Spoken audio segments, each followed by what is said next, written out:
नमस्कार दोस्तों, स्वागत है आपका एमए मैजिक मैथ पर। हम चर्चा कर रहे हैं जो भी एग्ज़ाम हुई है हिंदी की, एसआई की, राजस्थान पुलिस की, उसकी आंसर की के बारे में। तो पहला क्वेश्चन था, निम्नलिखित में से किस वाक्य में संप्रदान कारक के परसर्ग विभक्ति चिन्ह का प्रयोग हुआ है।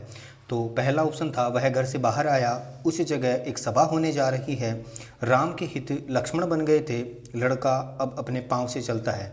तो इसका जो सही जवाब था वो था ऑप्शन 3, राम के हित लक्ष्मण बन गए थे। क्वेश्चन नंबर 2 था, जिसका आचरण अच्छा हो वाक्यांश के लिए सार्थक शब्द होगा, सज्जन, सदाचारी, सद्भावी, साधु। तो इसका जो सही जवाब है वो है सदाचारी, यानी जिसका आचरण अच्छा हो उसको हम सदाचारी बोलते हैं। और अगला क्वेश्चन था, ऐसा रोग जो छूने मात्र से फैलता है, जो कोरोना वाला चल रहा है वैसा भी हम समझ सकते हैं, के लिए सार्थक शब्द होगा चर्म रोग, घातक रोग, संक्रामक रोग और असाध्य रोग। तो इसका जो सही जवाब था वो था संक्रामक रोग। कौन सा रोग? संक्रामक रोग, जो छूने मात्र से फैल जाता है। अच्छा, ज्ञान प्राप्त करने की इच्छा रखने वाला क्या कहलाता है? ज्ञान प्राप्ति की इच्छा रखने वाला वाक्यांश के लिए सार्थक शब्द है। तो इसके लिए जो सार्थक है वो है जिज्ञासु, जबकि ऑप्शन और भी दे रखे थे, सन्यासी, पिपासु, तपस्वी। हकीकत में इसका आंसर होगा वो होगा जिज्ञासु। अगला क्वेश्चन लिखा हुआ है, कही हुई बात को फिर कहना वाक्यांश शब्द के लिए सार्थक शब्द है। तो इसका जो जवाब है वो होगा शिष्ट पेषण। शिष्ट पेषण, वाचाल, अधिक बोलने वाला, और ये पूर्वग्रह और तार्किक ये नहीं है, जबकि इसका जवाब होगा पिष्ट पेषण। अगला क्वेश्चन लिखा हुआ है, किस वाक्य में मध्यम पुरुष का प्रयोग नहीं हुआ है? यह बात आप ही कह दीजिए। इस विषय में आपकी क्या राय है? आपको यही उचित लगता है तो ठीक है। हम अपने आप को भूल गए। और इसका सही जवाब था वो था हम अपने आप को भूल गए। हिमालय से अनेक नदियां निकलती हैं। इस वाक्य में किस कारक के परसर्ग का प्रयोग हुआ है?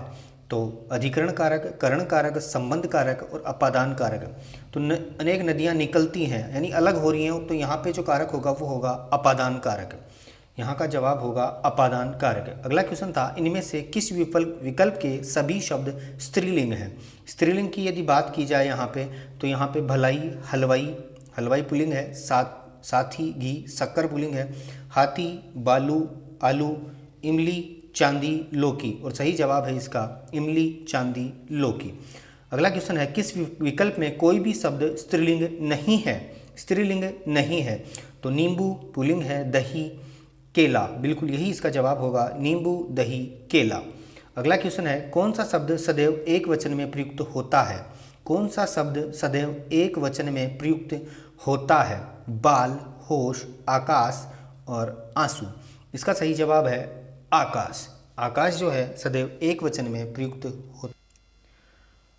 अगला क्वेश्चन है, कृतवाच्य से संबंधित वाक्य है, यह बात उससे पता चली, किसान द्वारा फसल काट ली गई, चोर पकड़ा गया है, लड़का पढ़ रहा है।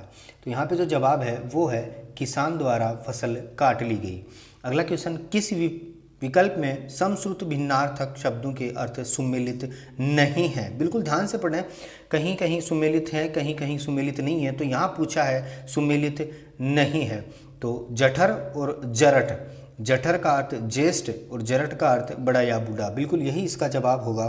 तर्क बहस होती है, तक्र छाछ होती है।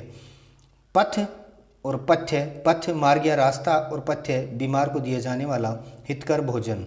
निर्माण रचना होती है और निर्वाण मोक्ष होता है, बिल्कुल ये सही है।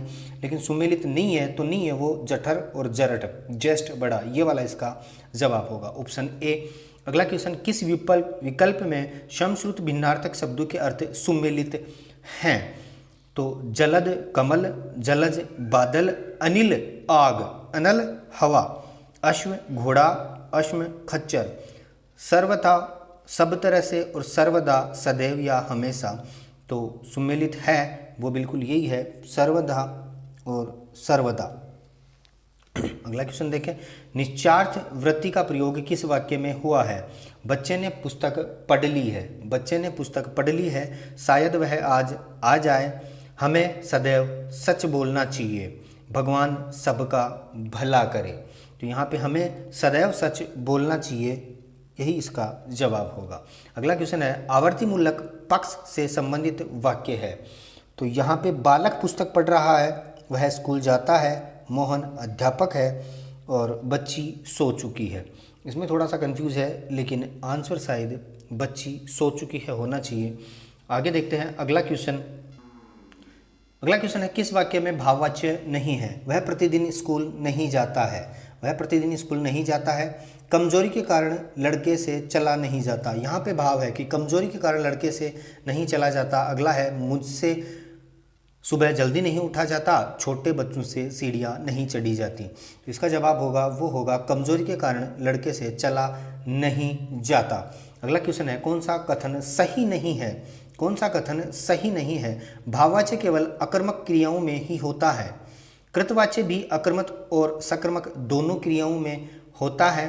प्रेरणार्थक क्रियाएं सदैव सकर्मक ही होती हैं और क्रमवाच्य अकर्मक और सकर्मक दोनों क्रियाओं में होता है। तो इसका सही जवाब होगा क्रमवाच्य अकर्मक और सकर्मक दोनों क्रिया में होता है। ऐसा कथन सही नहीं है, बिल्कुल ये कथन सही नहीं है। तो ऑप्शन 4 इसका जवाब होगा। अगला क्वेश्चन देखें कौन सा कथन गलत है? वाक्य में प्रयुक्त क्रियाओं को उद्देश्य और कर्ता को विधेय कहते हैं, बिल्कुल सही बात है। दूसरा है मिश्र वाक्य में मुख्य उपवाच्य एक ही रहता है, लेकिन आश्रित उपवाच्य एक से अधिक हो सकते हैं, ये भी सही बात है। अगली बात है रचना की दृष्टि से वाक्य के 3 प्रमुख भेद किए जाते हैं, साधारण, मिश्र और संयुक्त वाक्य। नहीं, ऐसा नहीं है। जबकि चौथा है साधारण वाक्य में एक उद्देश्य और एक विधेय होता है, ये बात सही है। तो इसका जो सही जवाब होगा वो होगा ऑप्शन 3। अगला क्वेश्चन लिखा हुआ है क्वेश्चन नंबर 18 हो गया 19वां। किस विकल्प में सभी शब्द शुद्ध हैं? सभी शब्द शुद्ध हैं। तो इसको यदि ध्यान से देखा जाए तो मद्देनजर, चरागाह और तंदुरुस्त, ये ऑप्शन 3 नंबर वाला मुझे सही दिखाई दे रहा है। बाकी देखते हैं इसको थोड़ा सा राउंड कर लें, आप ध्यान से देखें इसमें कौन सा जवाब होगा, क्योंकि यहाँ से 3 नंबर ऑप्शन सही दिखाई दे रहा है। अगला क्वेश्चन देखते हैं। अगला क्वेश्चन ध्यान से पढ़ें। इनमें विलोम शब्द युग्म नहीं है। तो स्वकीय, परकीय, जड़, चेतन, हर्ष, विषाद, वैतनिक और सवैतनिक, इनमें जो है वो शब्द युग्म सही नहीं है, वो वाला है वैतनिक और सवैतनिक। अगला क्वेश्चन है किस विकल्प में सभी शब्द अशुद्ध हैं? लिखा है अशुद्ध हैं और यहाँ पे बिल्कुल अशुद्ध ही अशुद्ध दिखाई दे रहे हैं। यदि यहाँ पे बात की जाए तो ये क्वेश्चन रिट के लायक है, क्योंकि यहाँ पे होना चाहिए था कि सभी शब्द शुद्ध हैं। तो ये सिस्टम से बाहर हो रहा है, इसको बाद में देखेंगे। अगला क्वेश्चन है इनमें वर्तनी की दृष्टि से कौन सा शब्द शुद्ध नहीं है? शुद्ध नहीं है। इनमें जो मुझे दिखाई दे रहा है वो क्वेश्चन है दृष्टा, वो है दृष्टा। वापस सही है, मत्स्य भी, सृष्टि भी, और दृष्टा की बात की जाए तो इसका जवाब होगा दृष्टा। फिर है वर्तनी की दृष्टि से शुद्ध शब्द हैं। तो यहाँ पे दंपति, वयस्क शुद्ध नहीं है, बुधवार भी नहीं है, द्वितीय भी नहीं है। तो यहाँ पे 23वें में जो ऑप्शन होगा वो होगा दंपति। अगला क्वेश्चन है इनमें विलोम शब्द युग्म नहीं है। विलोम शब्द युग्म नहीं है। तो मूक का वाचाल होता है, स्थावर का जंगम होता है, व्यष्टि का समष्टि होता है, लेकिन हास का परिहास नहीं होता। तो शब्द युग्म नहीं है, हास का परिहास। Question number 24। अगला देखें। क्वेश्चन नंबर 25 है निम्नलिखित में सरल साधारण वाक्य है। बिल्कुल सरल और साधारण वाक्य कौन सा है? मेरा भाई यहाँ आएगा या मैं ही उसके पास जाऊँगा। दूसरा है दिन का थका हुआ आदमी रात को खूब सोता है। दिन का थका हुआ आदमी रात को खूब सोता है। सरल साधारण वाक्य यही है, क्योंकि अगले क्वेश्चन में भी लिखा हुआ है जहाँ अभी रेगिस्तान है वहाँ किसी समय जंगल था, जो जितना मांगता उसको उतना दिया जाता।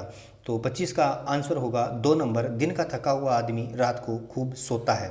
अगला क्वेश्चन 26 नंबर क्वेश्चन संयुक्त वाक्य का उदाहरण है।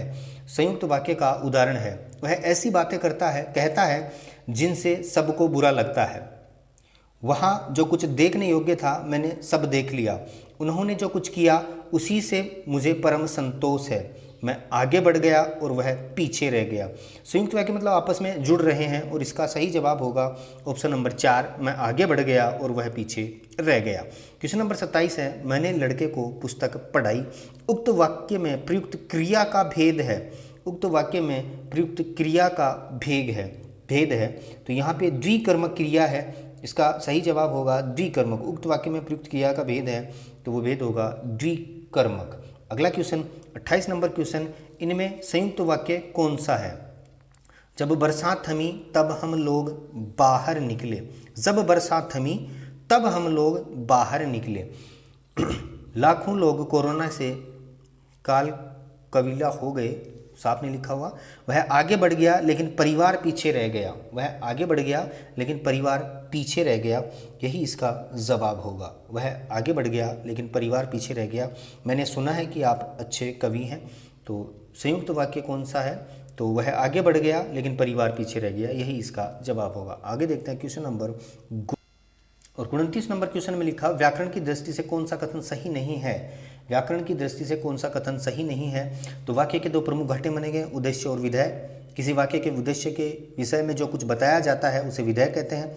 सार्थक शब्द समूह को वाक्य कहते हैं। किसी भी वाक्य में कर्ता और कर्म का होना आवश्यक होता है। कथन सही नहीं है, ये वाली बात सही है, किसी भी वाक्य में कर्ता और कर्म का होना आवश्यक होता है, ऐसा नहीं है, सही नहीं है, तो ये बात सही नहीं है। 29 नंबर का ऑप्शन 4 आंसर होगा। व्याकरण की दृष्टि से गलत कथन है, संज्ञा के स्थान पर प्रयुक्त होने वाले शब्दों को सर्वनाम कहते हैं। बिल्कुल सर्वनाम कहते हैं संज्ञा के स्थान पर प्रयुक्त होने वाले शब्दों को। सर्वनाम और क्रिया की विशेषता बताने वाले शब्द क्रिया विशेषण कहलाते हैं। सर्वनाम और क्रिया की विशेषता बताने वाले शब्द क्रिया विशेषण कहलाते हैं। यहाँ सर्वनाम शब्द नहीं होना चाहिए था। इसका सही जवाब है 30 में 2। संज्ञा की विशेषता बताने वाले शब्द को विशेषण कहते हैं और क्रिया के प्रमुख रूप से 2 विभेद माने गए हैं, सकर्मक और अकर्मक। तो इसका 30 नंबर का सही जवाब है ऑप्शन नंबर 2। आगे क्वेश्चन 31 नंबर लिखा है, निम्नलिखित में शुद्ध वाक्य है। साहित्य और समाज का घनिष्ठ संबंध है। वह सारी रात भर जागता रहा। वह रात भर जागता रहा तो भी चलता।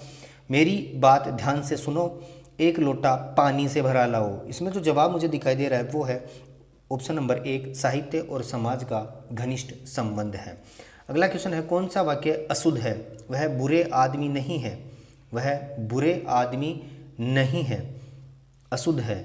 मुझे उसका काम अच्छा लगता है। सही बात है, मुझे उसका काम अच्छा लगता है। दाल में कुछ गिरा है, मैंने स्वयं को कितनी बार समझाया। मैंने स्वयं को कितनी बार समझाया। इसका जो आंसर दिखाई दे रहा है क्वेश्चन नंबर 32 का, वह लग रहा है वह बुरे आदमी नहीं है। यहाँ होना चाहिए था वे बुरे आदमी नहीं है, वे बुरे आदमी नहीं है। तो आंसर ऑप्शन 1। अगला क्वेश्चन देखें, क्वेश्चन नंबर 33।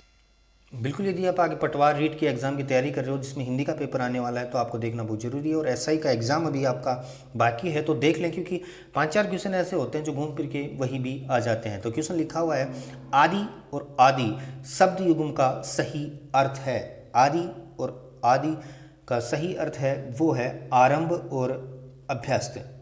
आरंभ और अभ्यस्त। अगला क्वेश्चन, किस विकल्प में शुद्ध वाक्य है? किस विकल्प में शुद्ध वाक्य है? हरिश्चंद्र के समीप कोई सत्यवादी नहीं है। अश्वमेध का घोड़ा पकड़ा गया, वह पुत्रवत प्रजा का पालन करता था।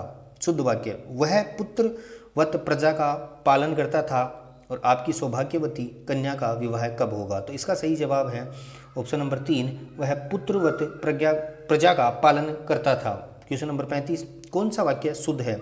बकरी को बारीक काटकर घास खिलाओ। बकरी को बारीक काटकर घास खिलाओ नहीं, मुझे शिक्षाप्रद कहानियों की पुस्तक चाहिए। बिल्कुल, ये वाला अच्छा लग रहा है, सही है, शुद्ध है, मुझे शिक्षाप्रद कहानियों की पुस्तक चाहिए। तो 35 का जो क्वेश्चन आंसर होगा वो होगा मुझे शिक्षाप्रद कहानियों की पुस्तक चाहिए। अगला लिखा हुआ था, यह बात जब मैं छोटा था उस समय की है। वह पुस्तक जो अलमारी में रखी है वह बहुत अच्छी है। तो इसका सही जवाब होगा मुझे शिक्षाप्रद कहानियों की पुस्तक चाहिए। अगला क्वेश्चन है 36 नंबर, कौन सा वाक्य शुद्ध नहीं है? देश के सभी लोग एकजुट हैं, कहानी सुनकर हमें बहुत आनंद आया। बेफालतू बात मत करो। बेफालतू नहीं होती, फालतू बात होती है। तो यहाँ शुद्ध नहीं है, वो है बेफालतू बात मत करो। हमें शुद्ध भाषा का प्रयोग करना चाहिए। इसका जवाब होगा क्वेश्चन नंबर 36 का ऑप्शन 3। अगला क्वेश्चन 37 नंबर क्वेश्चन लिखा हुआ है, निम्नलिखित में से शुद्ध वाक्य है।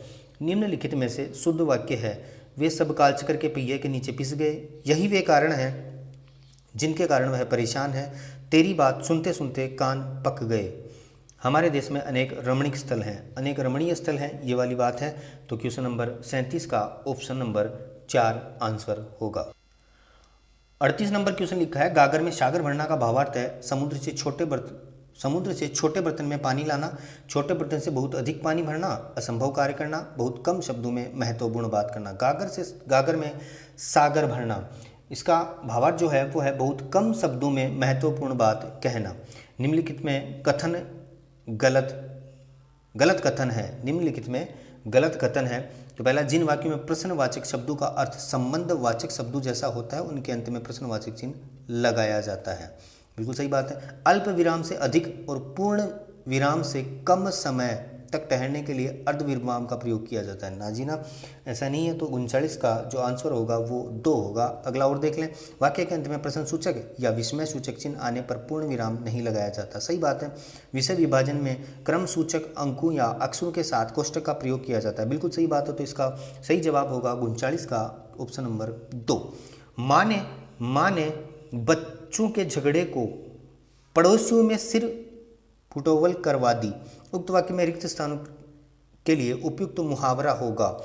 तो इसके लिए जो दिखाई दे रहा है वो है माँ ने बच्चों के झगड़ों को तिल का ताड़ बनाकर पड़ोसियों में सिर फुटोवल करवा दी। तो इसका जो ऑप्शन में सही बात है वो है तिल का ताड़। छोटी सी बात को बढ़ा चढ़ा कर कह दी और पड़ोसियों में सिर फुटवा दी उनके। तो इसका जो आंसर है वो होगा 2। अगला क्वेश्चन नंबर 41। सिर मुंडाते ही ओले पड़ना मुहावरे का उपयुक्त भावार्थ होगा। तो ये तो आपको पता होगा कि अचानक बड़ी विपदा का आ जाना, उत्सव के माहौल का गम में बदल जाना, आगे होकर परेशानी मोल लेना, कार्य आरंभ होते ही विघ्न पड़ना। बिल्कुल ये बात है कि कार्य आरंभ होते ही उसमें बाधा आ गई, यानी सिर मुड़वाते ही ओले पड़ गए। अगला क्वेश्चन देखें। क्वेश्चन नंबर 42 है। किस मुहावरे का भावार्थ सही नहीं है? किस मुहावरे का भावार्थ सही नहीं है? सूरज पर थूकना, किसी निर्दोष पर लांछन लगाना। बिल्कुल सही बात है। थूकर चाटना, कहकर मुकर चाना। सही बात है। घड़ों पानी पड़ना, बहुत वर्षा होना। नहीं, ये वाला नहीं होगा। 42 का जो ऑप्शन होगा 3 नंबर गलत होगा, क्योंकि नाक बो सिकोड़ना का मतलब होता है अरुचि और अप्रसन्नता प्रकट करना। तो 42 का ऑप्शन 3 सही आंसर होगा। फिर आगे क्वेश्चन नंबर 43 लिखा हुआ है। कमजोर द्वारा शक्ति प्रदर्शन करना, नष्ट होने के करीब पहुंचना भावार्थ से संबंधित लोकोक्ति मुहावरा है। तो कमजोर द्वारा शक्ति प्रदर्शन करना, नष्ट होने के करीब पहुंचना, इसका जो आंसर होगा क्वेश्चन नंबर 43 का वो यहाँ पे दिखाई दे रहा है कि अज्जल गगरी छलकत जाए, मेरी बिल्ली मुझसे ही म्याऊं, अपने मियाँ मिट्टू बनना, चींटी के पर निकलना। अज्जल गगरी छलकत जाए या चींटी के पर निकलना, इनमें से कंफ्यूज है थोड़ा सा। बाकी अज्जल गगरी छलकत जाए इसका आंसर होना चाहिए। अगला क्वेश्चन नंबर 44। अत्याधिक परिश्रम से आरंभ किए व्यापार में बहुत कम लाभ होने पर हताश उद्यमी ने कहा, खोदा पहाड़ निकली चुईया, अब पछताए होत क्या जब चिड़िया चुग गई खेत। ओखली में सिर दिया तो मूसलों से क्या डर, और बैठे से बेकार बली। उक्त वाक्य में रिक्त स्थान में प्रयुक्त लोकोक्ति होनी चाहिए। तो यहाँ पे जो ऑप्शन दिखाई दे रहे हैं उनके अनुसार खोदा पहाड़ निकली चुईया। अगला क्वेश्चन देखें। एक तो करेला दूजे नीम चढ़ा, लोकोक्ति व उपयुक्त भावार्थ है।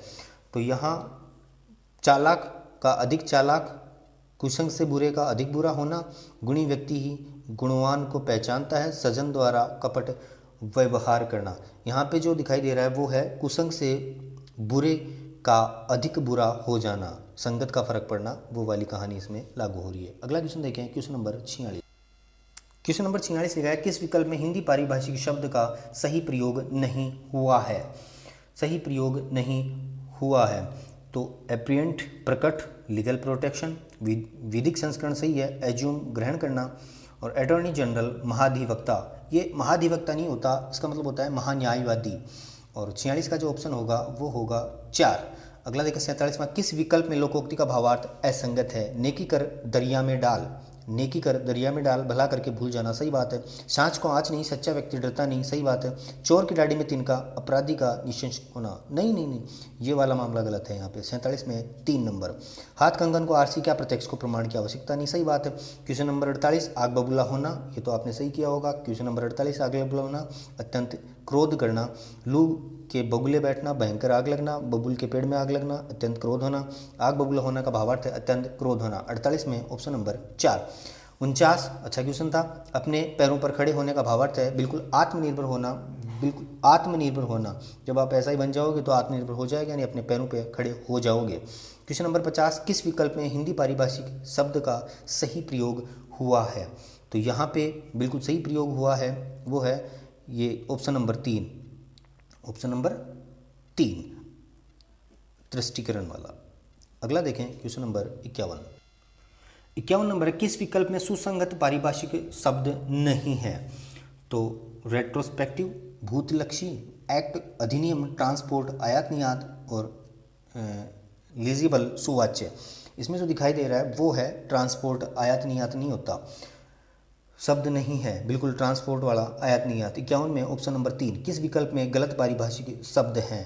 तो अप्रेंटिस को प्रशिक्षण, ये वाला गलत है इसमें, बाकी तीनों सही हैं, बाकी नीचे वाले तीनों सही हैं। अगला है, ग्रोस मिसकॉन्डक्ट के लिए समक्ष हिंदी पारिभाषिक शब्द होगा। तो इसके लिए जो शब्द होगा वो होगा सकल दुर्व्यवहार, सकल दुर्व्यवहार। अगला क्वेश्चन है, ज्यूरिस्डिक्शन के लिए समकक्ष हिंदी पारिभाषिक शब्द होगा। तो क्वेश्चन नंबर 54 का आंसर जो होगा वो होगा क्षेत्राधिकार। विशिष्ट क्षेत्र नहीं होगा, कार्य क्षेत्र नहीं होगा, विशेषाधिकार नहीं होगा, जवाब होगा क्षेत्राधिकार। अप्रोच शब्द का असंगत पारिभाषिक शब्द है, अप्रोच शब्द का असंगत पारिभाषिक शब्द है। क्वेश्चन नंबर 55 का आंसर जो होगा वो होगा सिफारिश। अप्रोच नहीं लगाते क्या कि सिफारिश कर दे, वो वाला काम है यहाँ पे। फिर है, ऑथोरिटी शब्द का सुसंगत पारिभाषिक शब्द नहीं है, ऑथोरिटी, ऑथोरिटी क्वेश्चन नंबर 56, और इसका जो जवाब होगा वो होगा प्राधिकार, प्राधिकार। अगला देखिए क्वेश्चन नंबर 57। अगला क्वेश्चन लिखा हुआ है, इनमें से कौन सा संधि शब्द नहीं है? तो इनमें से कौन सा शब्द संधि नहीं है?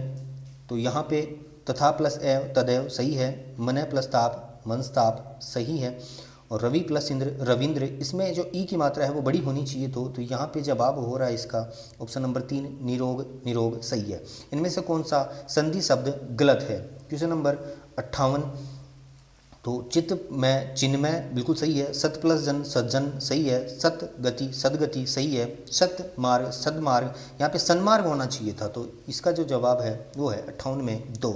निम्नलिखित में से किस शब्द की संधि सही है? किस शब्द की संधि सही है? गति, अवरोध, गत्यावरोध, राम प्लस इस, रमेश, स्त्री उचित, स्त्रीउचित, शीत ऋतु, शीतर्त ऋतु, ये वाली संधि सही है। तो इसका 59 का जो जवाब होगा वो होगा ऑप्शन नंबर 4। अगला देखें 60 नंबर क्वेश्चन, किस शब्द की संधि सही नहीं है? किस शब्द की संधि सही नहीं है? सट प्लस आनंद, सड़ानंद सही है, सच्चरित्र, सच्चरित्र सही है, तदुपरांत, तदोपरांत ये वाला गलत हो रहा है यहाँ पे, वागीस, वागीस ये सही है। तो इसका जो 60 का ऑप्शन होगा वो होगा 3। निम्नलिखित में से कौन सा शब्द संधि रहित है? तो संधि रहित शब्द की यदि बात की जाए, परिणाम, फलस्वरूप, अनुच्छेद, तल्लीन, यहाँ फलस्वरूप इसका आंसर होना चाहिए। कौन सा शब्द संधि रहित है?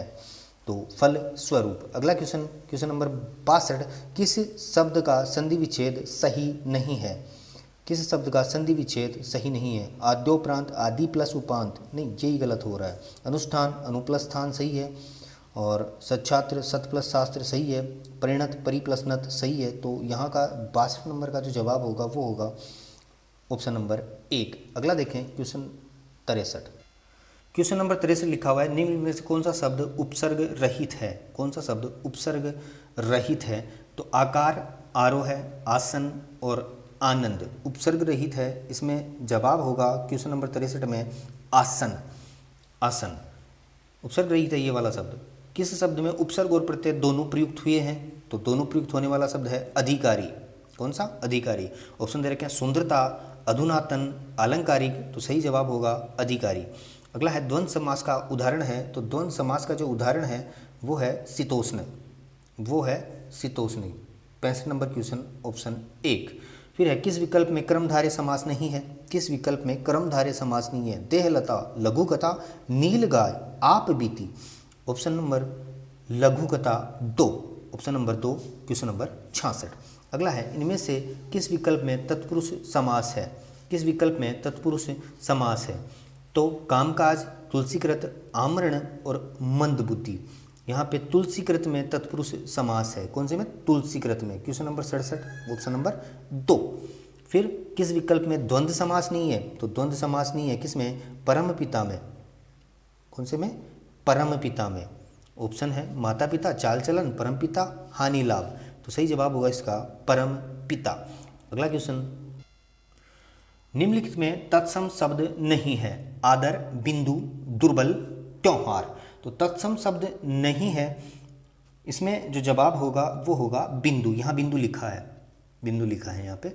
अगला क्वेश्चन, किस विकल्प में सभी शब्द तत्सम है? सभी शब्द तत्सम है। तो पहला ही ऑप्शन है धैर्य, परकट, परख और प्रगट, दंड, सिक, सा, सिर, साक, विवाह, कहानी, नाच, आग, पत्र, दही। तो 17 में जो ऑप्शन होगा वो होगा धैर्य, परख और प्रगट। पहला ही ऑप्शन सही होगा। अगला है, इनमें से किस शब्द में कोई उपसर्ग नहीं है?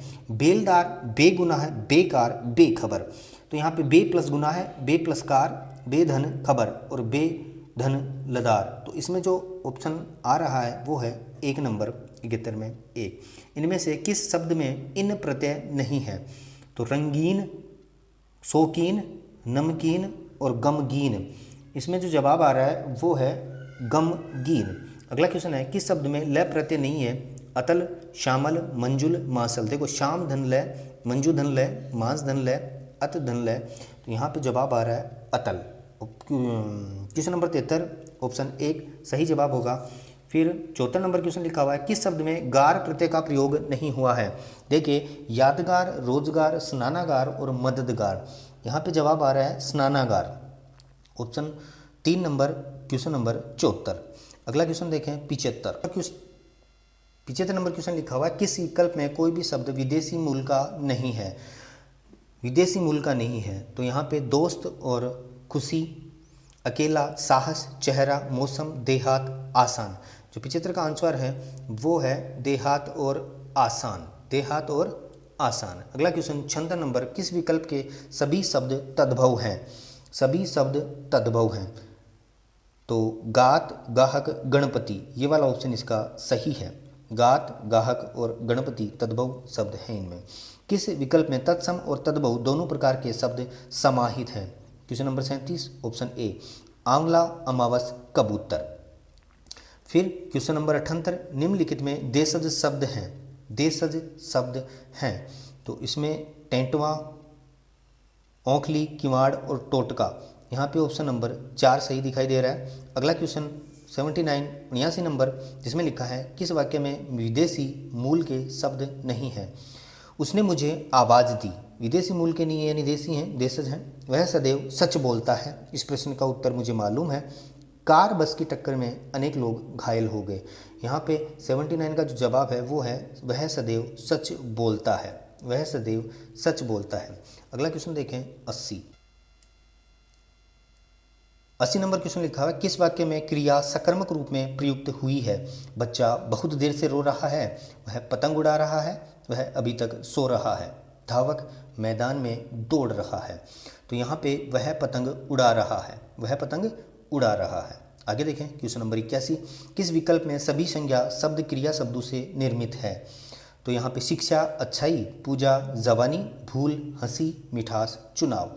तो यहाँ का सही जवाब है भूल और हंसी। अगला क्वेश्चन, इनमें विशेषण से बनी भाववाचक संज्ञा नहीं है। इनमें विशेषण से बनी भाववाचक संज्ञा नहीं है। तो 82 में ममता, सुंदरता, ममता, प्राथमिकता और समता। तो इसका जवाब होगा ममता।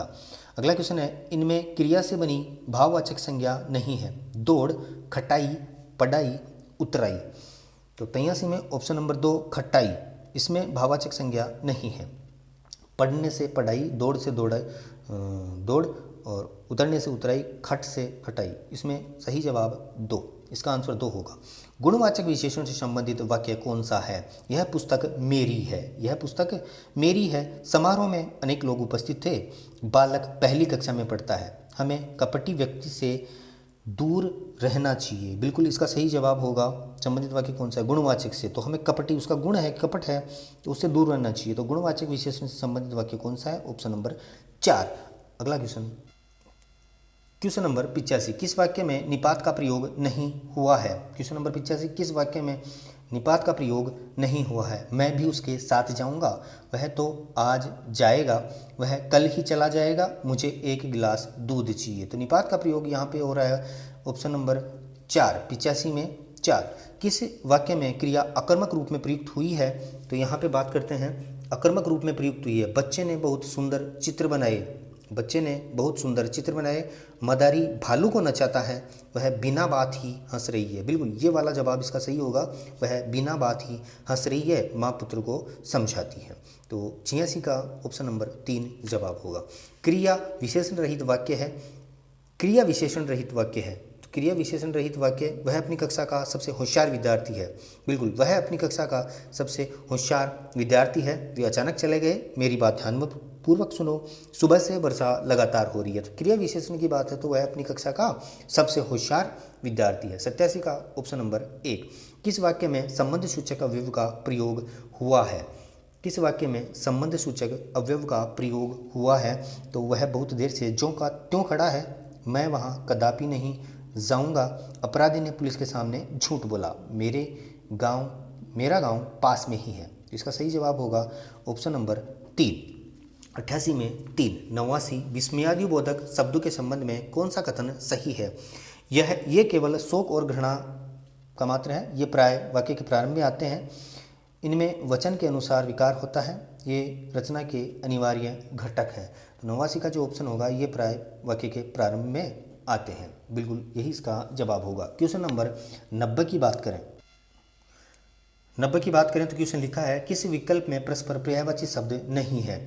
किस विकल्प में परस्पर पर्यायवाची शब्द नहीं है? कपोत, पिक, ऊँट, करब, इच्छा, अभिप्सा, रात, यामिनी। इसका 90 का जो जवाब होगा वो होगा रात और यामिनी।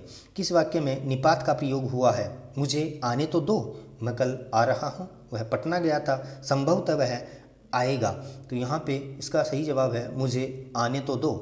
किस विकल्प में सभी विशेषण शब्द संज्ञा शब्दों से रचित है? तो भीतरी, आपसी, वार्षिक, निचला, शिक्षित, कमाऊ, पीड़ित, दयनीय। इसका सही जवाब होगा पीड़ित, दयनीय। निम्नलिखित में नदी का पर्यायवाची नहीं है। आपगा, तटिनी, सरसी, पैसविनी। तो 93 के सही जवाब होगा सरसी। आपगा, तटिनी, सरसी, पैसविनी, सरसी। 93 में 3 नंबर ऑप्शन सरसी। किस विकल्प में सभी शब्द पेड़ के पर्यायवाची हैं? रसाल, पादप, विटप, द्रुम, वृक्ष, अरण्य, पुहुप, तरु। इसका सही जवाब होगा 94 का। 94 का होगा विटप और द्रुम। विटप और द्रुम। अगला क्वेश्चन देखें 95 नंबर। किन समश्रुत शब्दों का अर्थ भेद सही नहीं है? किन समश्रुत शब्दों का अर्थ भेद सही नहीं है? तो 95 की बात करें तो यहाँ पे लिखा है स्रोत, श्रोत, धारा, कान, द्रव, तरल, द्रव्य, पदार्थ, हरण, चुराना, हरिण, मृग, चिर, वस्त्र, चीर, दीर्घकाल। 95 की बात करें तो इसका सही जवाब होगा सही नहीं है, ऑप्शन नंबर 4। परिच्छेद और परिच्छेद शब्दों का सही अर्थभेद है। परिच्छेद और परिच्छेद शब्दों का सही अर्थभेद है तो इसका जो होना चाहिए वो होना चाहिए आवरण और अनुभाग। आवरण और अनुभाग। बाकी ये क्वेश्चन एक बार फिर से देखना होगा, स्टार लगा लें इसके। आगे देखते हैं किस विकल्प के शब्द परस्पर विलोम नहीं है?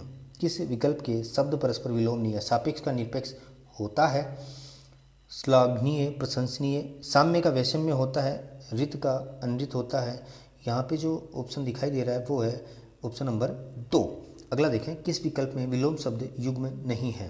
किस शब्द विकल्प में विलोम शब्द युग्म नहीं है? तो सघन का विरल, समूह का विमुख, ऋजु का वक्र, संग्रह का परिग्रह। ये वाला ऑप्शन होना चाहिए, संग्रह का परिग्रह। अगला देखें 99। निम्न में विलोम युग्म है विज्ञ, अभिज्ञ, सुकुर, दुष्कर, सुकर, दुष्कर, सामिश, आमिष, मूड, विमूढ़। तो सामिश, आमिष या मूड, विमूढ़, सामिश, आमिष होना चाहिए इसका। और अंतिम क्वेश्चन आपके सामने है किस विकल्प में समश्रुत भिन्नार्थक शब्दों का अर्थभेद सही नहीं है? तो शोध, शोध ये पहले वाला ही है, सृजन और शुद्धि संस्कार। तो 100 का पहला होगा। यदि आपको इसी प्रकार जीके की क्लास भी देखनी है, जीके का पेपर भी चाहिए तो चैनल को सब्सक्राइब कर लें। अच्छा लगे लाइक करें, शेयर करें, सब्सक्राइब कर लें ताकि जीके का और अगले पेपर भी आपको मिलते रहें। धन्यवाद। जय हिंद।